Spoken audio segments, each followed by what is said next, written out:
Support for Iowa Catholic Radio and Making It Personal is provided by Sarah Vocations Ministry. Learn more at joinserra.org. Making It Personal with Bishop William Joensen on Iowa Catholic Radio and iowacatholicradio.com. Welcome to Making It Personal with Bishop Joensen. I'm Jean Till, and on today's show, we're visiting with Elizabeth Williams. She's a volunteer extraordinaire at St. Thomas Aquinas in Indianola. Extraordinaire, does many things, so yes. We're talking about feeding the hungry and how they are doing that. That sounds very gospel-oriented, so Matthew 25. Go figure. Looking forward to have that conversation with her, but, our hunger for leisure, relaxation, a little fun during these summer months and everything that's going on. Although I'm not suspicious once in a while I am. But I don't know, Gene. The morning started. There was brown water coming out of my faucet in the bathroom. Ooh. And then I opened the freezer door and a pot plate crashed to the ground, shattered glass all over the place. Everything else. Okay, let's record this another day. I wasn't singing Annie Lennox, walking on broken glass. Okay. I danced with the broom, but there you have it. But I got to celebrate the Holy Mass, and so if you do that, everything is good. It's going to be a good day. That's right. Where things have increased, God's grace far surpasses it. And we can go every day. I mean, that's the thing. It's like, why wait to just go on Sunday? And we hope that maybe during the summer months, some families, individuals, are taking advantage of that opportunity. Maybe if there's a little recalibration of their schedule as well. So these months then, where our personal habits and rule of life, yes, we've got tasks and commitments that prevail upon us. But in this month where we celebrate our nation's independence, it's for us as persons of faith to flex our freedom, to be both creative and disciplined in claiming these moments of holy leisure where we can let our souls loose. We open our hearts to the source of life, the author of creation, so that we don't just kind of keep this busyness and productivity that maybe is self-validating but leaves us feeling spent and frizzled. Whether or not the background aroma of barbecued mammals wafts over us, we savor those conversations punctuated by silence and laughter with friends and cherished loved ones, where we're not simply arguing for our point of view or sinking to the lowest common denominator of gossip and detraction. The famous Thomistic German Catholic philosopher Joseph Pieper, in that classic work, Leisure, the Basis of Culture, captures this mindset. Leisure, it must be remembered, is not a Sunday afternoon idle, but the reserve of freedom, of education and culture, and of that undiminished humanity which views the world as a whole. So in this month of July, we look as one of our models, our Holy Father, Pope Leo XIV. We know from the moment of his election to the chair of Peter, he hit the ground running. It was amazing, that formidable schedule of administering sacraments, holding public and private audiences, coordinating the responses to that 220 pounds of correspondence he receives every day. I think he's got a team working on that. Every day. So, and then he picks up that baton of Jubilee year celebrations from his late predecessor, Pope Francis. But in contrast to his predecessor, Leo's resuming that long-time tradition of venturing to those charming Alban Hills southeast of Rome, to that southern summer residence of Castel Gandolfo, for some intermittent weeks of relaxation and repose. He'll celebrate Sunday Mass. Apparently he doesn't take off. Right. Some would say, don't go to Mass during the summer. We take off. I've never quite Which gospel is that in? I don't know, but maybe he'll get in a few sets of tennis, inspired by Yannick Sinner's win in the Wimbledon Classic. What a classic match. Or avail himself of that lap pool installed by St. John Paul II, who was criticized about the cost of that pool, quipped it was less expensive than another conclave. So the ways in which we need to be able to relax, to gather ourselves, to let that image of God in us come to the surface. Also, we give great thanks and praise to God. The Diocese of Des Moines joined the people of the Diocese of Davenport and the whole province of Iowa in congratulating Bishop-elect Thomas Hennon. Yes, how exciting. A Tumwa native, so just next door. He's been Vicar General for the Davenport Diocese and Rector of Sacred Heart Cathedral, but chosen to succeed Bishop Liam Carey as the next Bishop of Diocese of Baker, Oregon. I know Bishop Carey very well. He's a delightful fellow, a bit of an Irish lilt to his voice and things, but he's 78 years old, so kind of like my predecessor. He's ready. Quite ready to hand on the yoke. So it's regarded as a mission diocese, and so we hope and rejoice that the former Father Tom will undertake this mission entrusted to the Lord to his church. At 47 years of age, though, he could be a bishop for 30 years. Yeah. So our prayers go with him and the people of the dioceses of Davenport and of Baker, Oregon. Hey, we're going to take a quick break, and when we return, we'll be visiting with Elizabeth Williams, volunteer from St. Thomas Aquinas in Indianola, about their gathering table, how they feed the hungry in Indianola. You're listening to Making It Personal with Bishop Joensen on the Iowa Catholic Radio Network and the Spirit Catholic Radio Network. Welcome to Making It Personal with Bishop Joensen. I'm Jean Till, and on today's show, we are visiting with Elizabeth Williams from St. Thomas Aquinas in Indianola, a longtime friend of mine, and fellow volunteer. We say we kind of lived at church down there, but she's helping with their gathering table. Church ladies of a sort. Yes. Yeah, wonderful. So great to have you, Elizabeth. Thank you for being with us Well, today. thank you for inviting me. I've always enjoyed being together in Mass and your proclamation of the Word, but you're kind of living the Word in many ways, it sounds like. But Trying. Making it personal, so you gave us the scoop here a little bit that you actually dated Father Trevor Shequin's dad. Well, the Shequin family and my maiden name's the Curry family go way back, and they're farmers from Elk Point, South Dakota, Union County, and we're just really good family friends. How large was the school? Your freshman class? So Tim was in my class, and we graduated with 50 people. And that's pretty good size. Tim went to a country school, so he didn't come to Elk Point until, I don't know, maybe fourth grade. And but I knew him from first grade because came to the city then. Right. It was called CCD at that time, or Catechism. Sure. And I knew him since first grade. And again, our parents socialized together, and I think his dad was my dad's golfing partner, and we go way back. And you had your eye on him, but then it just never... it wasn't meant to be. Wasn't meant to be. Well, and Father Trevor Shequin's glad that things turned out. I'm glad for him also. But remembering him very fondly, may he rest in peace. So, St. Thomas Aquinas, that's a happening parish. And how long have you been part of it? So I moved here in 1995, and I tell Jeannie I'm a professional volunteer because I don't know a committee I wouldn't like to join. Except maybe the Knights of Columbus. You may not want to tell Bishop that. I know. He has a few committees, Oh, yes.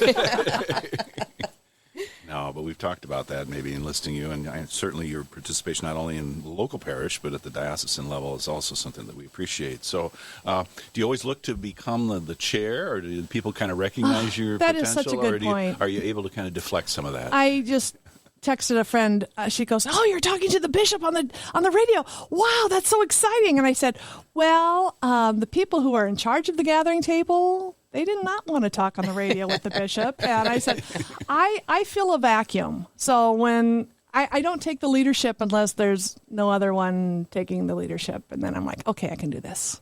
So the Spirit urges you to say yes and put yourself out. So I'm not afraid to make mistakes. And even... I told Jeannie, well, who listens to the radio while we're recording this? And she goes, oh, it's recorded, and we play it twice. And we get quite a few listeners. I'm like, you're not helping, Jeannie.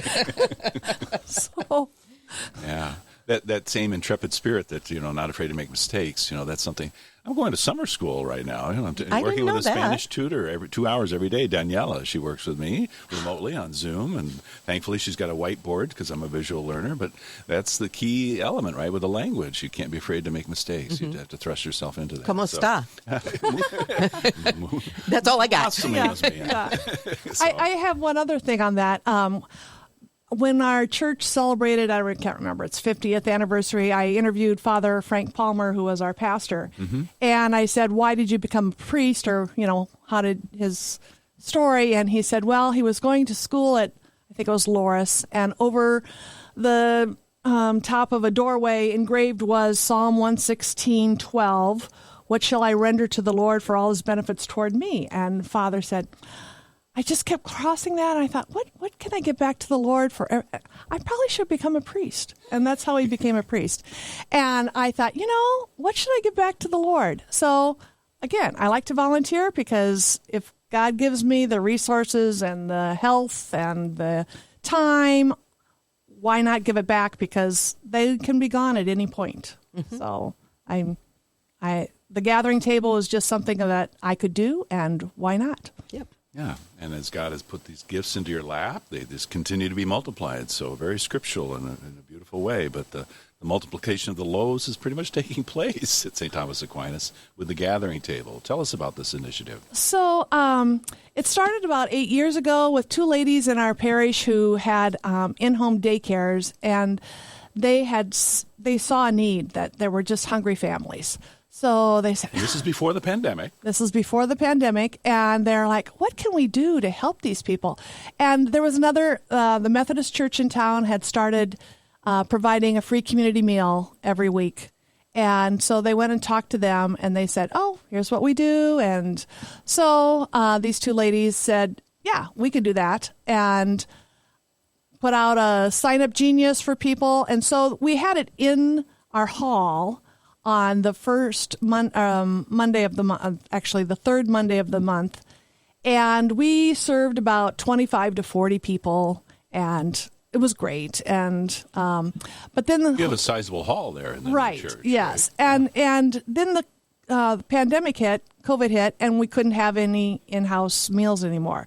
So we thought, oh, there's still hungry people out there. Yeah, they're not. It's not like they're not hungry anymore. Right. Mm-hmm. So then we went to takeout meals.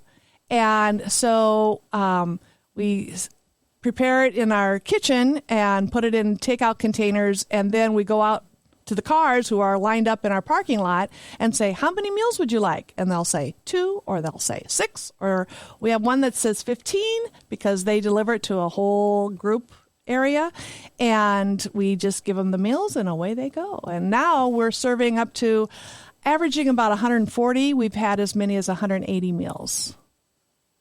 And we now do it twice a month because the Altar and Rosary Society said, we'd like to do some community service. What can we do? And so then they added the first Monday of the month. And now we have a committee that You mentioned two women who are the forerunners. Do they prefer to remain anonymous? I don't know. It's Dorothy and Angie. Yeah. I'm just going to call them out. Dorothy Gazelle and Angie Elliott, who have such generous spirits. Mm-hmm. They are so giving and just really have a soft spot in their heart for the marginalized and disenfranchised. And they're also very involved in our homeless shelter, the Heal House in Indianola, and just reach out to anybody they meet. Wow. Mm-hmm. And is it primarily women who are involved in this, or is there a good mixture? So primarily, the guys, are the Casey's doing their thing? And well, so we have husbands, and so they kind of, I don't know if they get wrangled into it or if they just. I'm sure they volunteer. We do have a lot of guys who show up, and last time was help serving, and we have teenagers, and most of those are boys, teenagers. Again, sons or grandsons or people who are connected with some of the other committee members, but it's not discounting, but maybe some are looking for confirmation service hours. Totally, okay. And Indianola High School has a Silver Cord Award that when you graduate, you get to wear a silver cord if you've had so many community hours. Mm-hmm. And so everybody kind of tries to get enough community service hours for that. And, it's really nice for the teenagers to have an outlet to give back. And I think it's a fun kind of thing to do. And we appreciate their young legs, because we're running these meals out to the parking lot. So that's often their job is, okay. In the winter. And the summer heat. Yes. So that's always appreciated.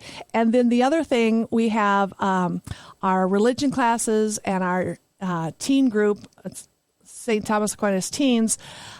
Sometimes they will prepare entrees during their class time and freeze them, and then we'll reheat these. So they do some of the cooking also to prepare meals for our. So it depends on the inspiration of the chef. What dishes are there? I mean, you mentioned Father Palmer. I'm thinking about the famous cookbook at St. Joseph Winterset. And St. Thomas Aquinas. We did one too.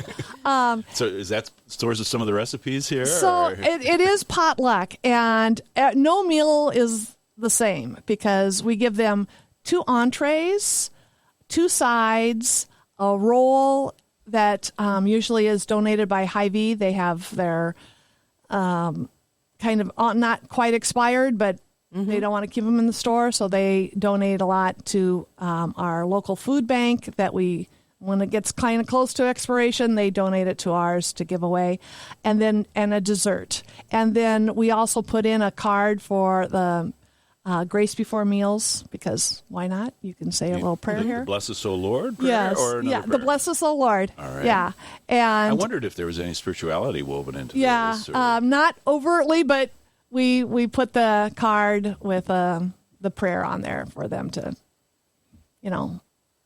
recognize where the blessings come from. Yeah. And but we get pork loin, and we get sloppy joes and lasagna, and this is all on the grilled same night, chicken. potentially. Yes. Because you never know who's going to bring what. Right. We live it up to the Holy Spirit. And do people get a little picky once in a while and say, they can't. They can't. All right. We just give them the meal. If they're picky, I'm sorry, they don't get to eat it. I mean, it's So they might truly potluck. Lasagna and pork loin in their box, because they get 2 entrees. They get 2 entrees, right. So hopefully something in there is something that can feed them. And that sounds like enough food to feed more than one person. Well, it's a very generous helping. I mean, the chicken pieces are like bigger than my fist for grilled chicken. And, 2 slices of ham, they're pretty generous. And yeah, there's a lot of food there. Does it become a social event for the volunteers? I mean, it does. So, and do you end up dining together at the end of it all? No, we give away. There's no food left. We give away all our food. Okay. And sometimes there's maybe a little bit left over. One person can take home, but there's not enough food left for, and we don't want food left over. So we just, there's usually about 7 of us filling the containers and doing dishes for the serving utensils. And one lady comes in early, about 3, to reheat a lot, because people make it ahead. Some of them, the food is delivered that evening, but a lot of it is delivered the day before or frozen, and then we thaw it, and then we reheat it that day. So one person comes in, we have a double oven, and then we have about 4 ovens, and puts it in the oven to get it ready. We start serving at 5, and we serve for an hour. And like I said, we were like, oh, there's 13 cars out in the parking lot. Okay. Or, oh, there's 5 more cars. Okay, we're down to the last 2. You're like, okay, well, let's stop now. Usually there's about 20 minutes between we think the last one, and then there's always someone coming in at the end saying, oh, do you have any food left? And And do you witness some minor miracles, or how are we going to make this amount of food last for these 160 who showed up today? Every time we do that, because we think we don't know how many are coming, and we don't know how many people are delivering food. We have a sign-up genius, but not everybody signs up, but they still bring food. So we don't know how it's going to work out. And if we do have leftover food, like sizable amount of food, we bring it to the Harvest Academy.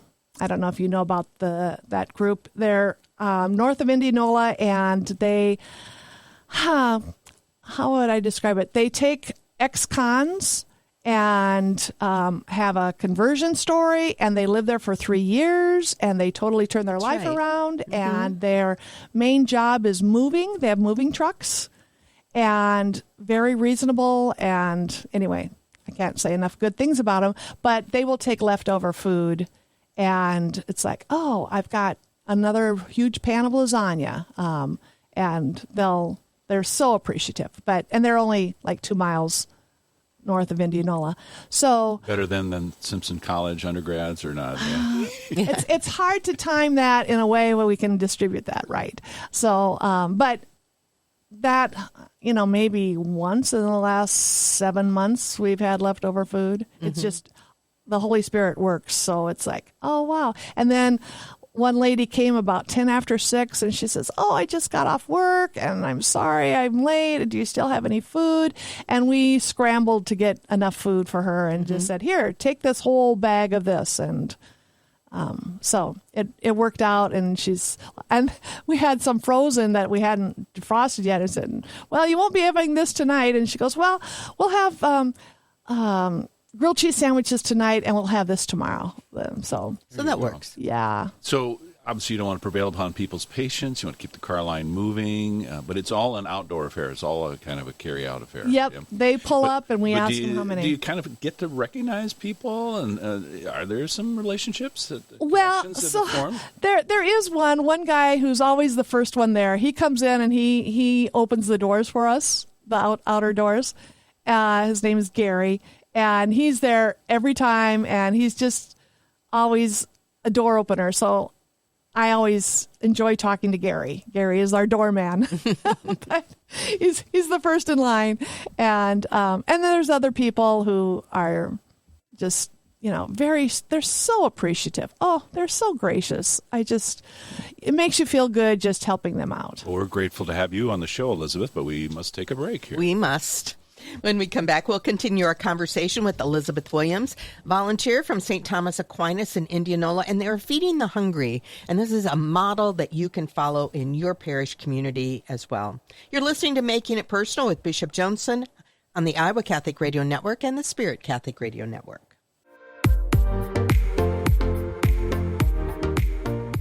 Welcome back to Making It Personal with Bishop Joensen. So, Elizabeth, you were referring, to the wonderful ecumenical spirit that prevails in Indianola, the various churches who are involved in this, but a little different approach with the Methodists and the Catholics. So, the Methodist Church, they have a set menu. So they tell their cooks, here's the menu for this week, here's the recipes you can use, and so it's very standardized, and every week is different. So people can call ahead and say, oh, what are you serving this week, in case they don't like that food. Or they have a food allergy. Right, yeah. Right. Ours, if you have a food allergy, we have alternatives within the meal, because, again, we have 2 entrees and 2 sides. So if you can't do gluten, don't eat the roll. Or if you can't do, it's hard probably if you're vegetarian, because we don't have very many vegetarian entrees. This is Iowa, after all. Yeah. And so, but, if you don't eat pork, we'll have chicken and other alternatives. But so the Methodists do a set menu. Ours is total potluck. And we just take whatever people decide to make that week and bring. And there's others that will, the Mount Calvary Lutheran Church serves in a park. So once a week you can go and get a meal there. So in Indianola... What do they do in the winter then? Well, they move it inside. But for the summer, and they have a bigger outreach in the summer because there's no school. There is...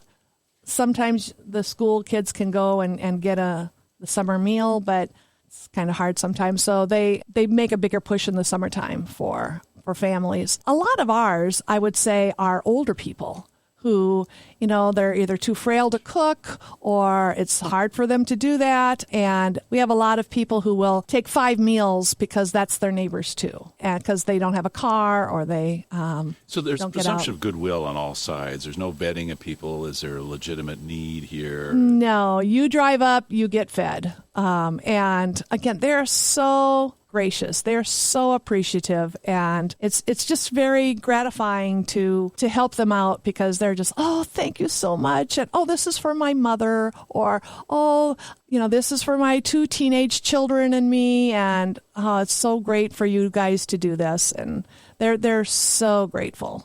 Thank you. I have a broader question, Elizabeth. In your own personal spirituality and discernment of volunteerism, how do you come to a point maybe where you say, it's time for me to hand this off to somebody else? Or, you put yourself forward in so many beautiful ways, but is there a time where you just know it's time to step back? And this is not something you've stepped back from, obviously. Are you my mother?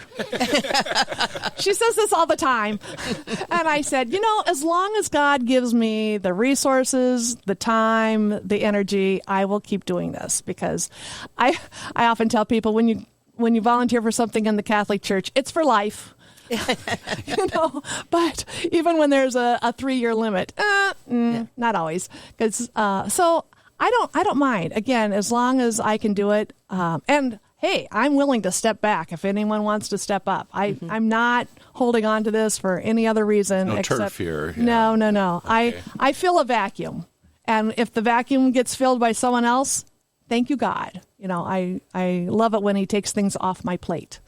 And as you said, young people are participating, so they're not being excluded in any way from this. And kind of we make that point at confirmation, other things, that taking active role, and that the ways, that the community. Yeah, there's a justice dimension here, as Jean, you were alluding to. But the charity spills over. The people have a right to be enlisted and participate and be agents of their own fulfillment. We get a lot of recently retired people because they have the time. And young families, it's really hard. But they move into it as their stages in life change, because I wasn't that helpful when I had young kids either.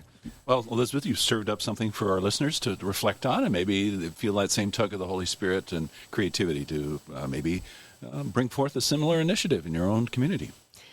This has been another edition of Making It Personal with Bishop Joensen. Thanks to our guest and to all of our listeners throughout Iowa and Nebraska and Wisconsin, or wherever you may be listening to the Iowa Catholic Radio Network and the Spirit Catholic Radio Network. You can hear Making It Personal with Bishop William Joensen every week on Iowa Catholic Radio and iowacatholicradio.com. Support for Iowa Catholic Radio and Making It Personal is provided by Sarah Vocations Ministry. Learn more at joinserra.org.